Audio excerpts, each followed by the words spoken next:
Coach, cela fait des années que je suis mariée, un jeune marié, et ma femme refuse toujours de me faire un enfant. C'est une question très, très, très délicate. Et j'aimerais vraiment prendre mon temps dans un live spécial pour te parler. Mais je veux te dire ici en quelques mots. Avant que je n'aille plus loin, derrière moi, tu vois la barre là. Si tu es une maman, tu es une femme, inscris-toi à un masterclass gratuite qui aura lieu ce samedi en fait. Vous savez quelque chose, en fait, je suis le coach Boïsia, coach certifié en guérison. Donc, j'accompagne les femmes, les mamans qui ont traversé des traumatismes dans le processus de restauration et je les aide à avoir une maternité épanouie. Il y a quelque chose qu'on ignore et qu'on n'arrive pas à comprendre et toujours scellé, en fait. Ça fait depuis 2017 que je parle de blessures émotionnelles, que je parle de traumatisme, que je parle de viol, etc. Et quand je commençais au début, on me traitait comme un peu une malade. En fait, aujourd'hui, le thème est plus ou moins vulgaire parce que populaire, parce que, ça fait du bruit. Mais c'est pas aujourd'hui que ça en date, en fait. Une femme, la femme est très, très, très, très spéciale. Et je dis toujours que quand les hommes vont comprendre ce que Dieu a dit, aime ta femme comme toi-même, il y aura non seulement moins d'insoumission, il y aura moins de divorces, et il y aura en fait des hommes qui seront eux-mêmes plus heureux en fait. Bref, revenons à notre sujet. Pourquoi la femme n'arrive pas et te refuse de faire des enfants? Numéro un, lorsque tu as connu cette femme, pendant la période de drague, d'accord? Pendant la période où vous apprenez à vous connaître, pendant les fiançailles, les pré-fiançailles, est-ce que tu as pris le temps de checker, de vérifier le background, c'est-à-dire que le passé, d'accord? Par passé, j'entends la famille dans laquelle elle a grandi. J'entends son passé émotionnel, d'accord? Est-ce que c'est quelqu'un qui vient avec quel bagage elle vient? What is she bringing at the table? Qu'est-ce qu'elle amène à table en fait? Qu'est-ce qu'elle va te servir? Parce que la femme ne va te donner que ce qu'elle a dans son ventre en fait. Je répète encore, la femme ne va te servir que ce qu'elle a dans son ventre. Qu'est-ce que la femme te donne? Est-ce qu'elle vient avec des bagages émotionnels? Est-ce que c'est une femme qui est émotionnellement guérie? Est-ce que c'est une femme qui est restaurée? Est-ce que c'est une femme qui est complète?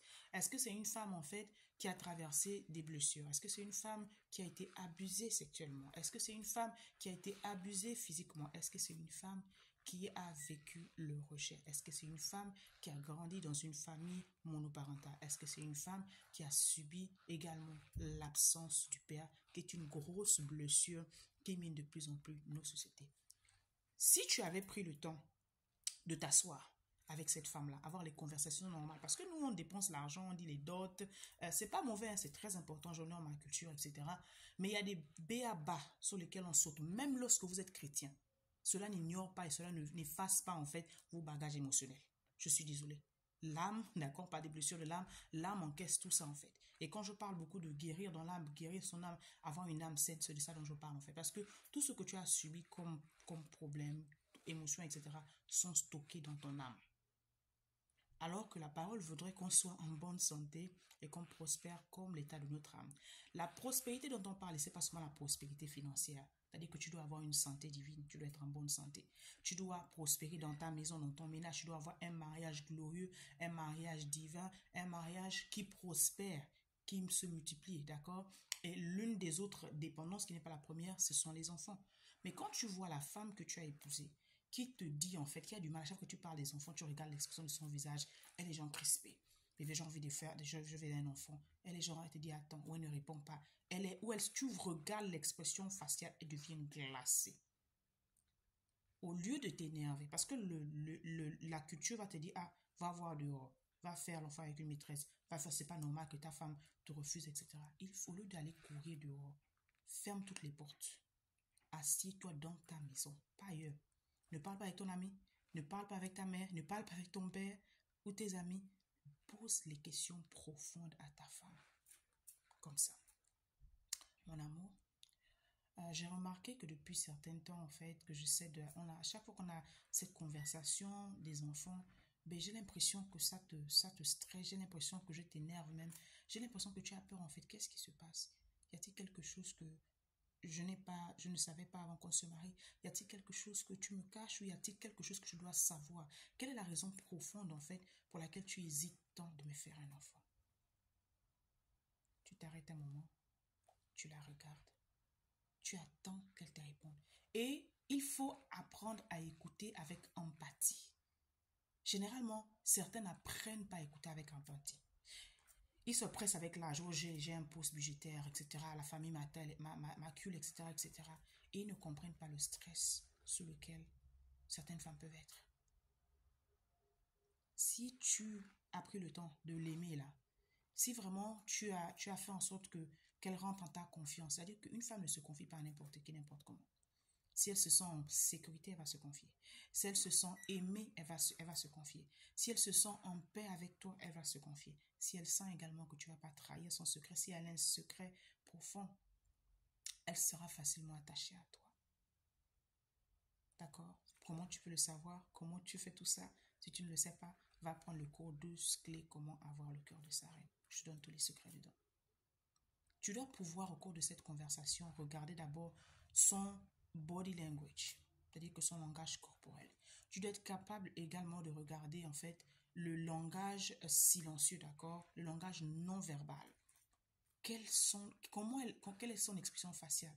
Quels sont les gestes qu'elle met? Est-ce qu'elle froisse le visage lorsque tu poses des questions? Est-ce qu'elle a l'air crispée? Est-ce que quand tu l'attrapes, par exemple, tu as des fois l'impression que tu la surprends, etc., ou elle te pose, etc. Tu peux même aller plus loin. Toi-même te poser la question, au début de votre relation, comment est-ce que se comportait lorsque tu l'attrapais? Comment même s'est comporté même la première fois que vous avez des rapports en tant que mari? Comment en fait c'était en fait cette période? Regarde. Parce qu'il y a des femmes, lorsqu'elles ont été abusées, elles n'ont pas eu le temps de guérir. Elles n'ont pas eu le temps, elles n'ont jamais vu un psychologue. Elles sont allées prier, elles se sont contactées de ce qu'on leur dit. Euh, Elles ont gardé cela en fait et c'est resté dans leur ventre. Elles ont gardé cela, c'est resté dans leur âme. Et elles sont allées dire oui. C'est ce du genre de femmes, lorsqu'elles rencontrent le conjoint, elles vont feindre, elles vont prétendre que tout va bien alors qu'à l'intérieur, c'est que ça ne va pas.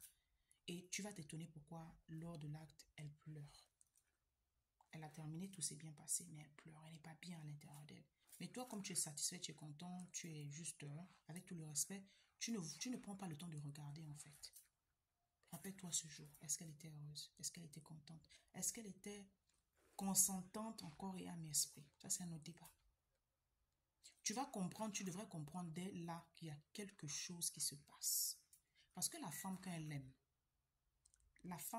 aime, elle est ouverte, elle souffre tranquillement. Quand la femme t'aime vraiment, quand la femme se sent en sécurité vraiment, quand la femme se sent à l'aise, elle se sent aimée, elle t'aime, elle te désire et tu la désires. Tu n'as même pas besoin de supplier en fait quand toutes les conditions sont remplies. Bien sûr, il y en a qui font semblant, qui font juste leur devoir, malheureusement. Mais si une femme refuse de faire un enfant, il faut vraiment aller en profondeur parce que l'enfant pour la femme est différent de l'enfant pour l'homme. L'enfant pour la femme qui a connu l'absence paternelle sera vraiment dans sa tête se poser la question, est-ce que cet homme-là comprend vraiment la profondeur d'être un père? Est-ce que cet homme-là comprend vraiment ce qui s'attend? Il est content aujourd'hui en fait d'avoir l'enfant. Est-ce que il ne va pas m'abandonner comme peut-être mon père a abandonné ma mère? Ce sont les questions que quelqu'un qui a été rejeté se pose.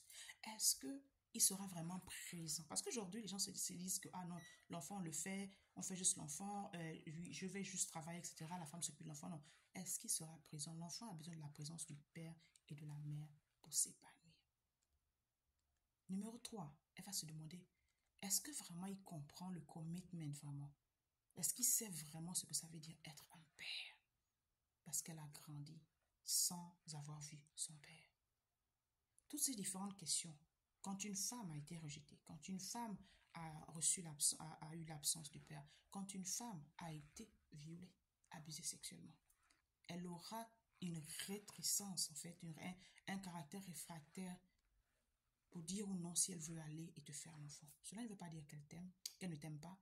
Cela ne va pas dire en fait qu'elle est peut-être stérile, mais juste s'il y a des traumatismes qui sont à l'intérieur, qui doivent être guéris. Il y a des conversations honnêtes que vous devez avoir et tu dois apprendre à l'écouter avec empathie. Et bien sûr, ça peut être également le cas que elle a eu une précédente grossesse, une précédente enfant avant et l'homme l'a abandonnée. L'homme l'a laissée seule avec l'enfant. Donc tout ça, même si elle est mariée, tant qu'elle n'a pas encore eu cette assurance de toi, tant qu'elle n'est pas encore convaincue plus ou moins, ben, elle aura du mal justement à s'ouvrir et te donner ses ovaires et faire ses enfants. Mais c'est un travail, c'est possible de changer.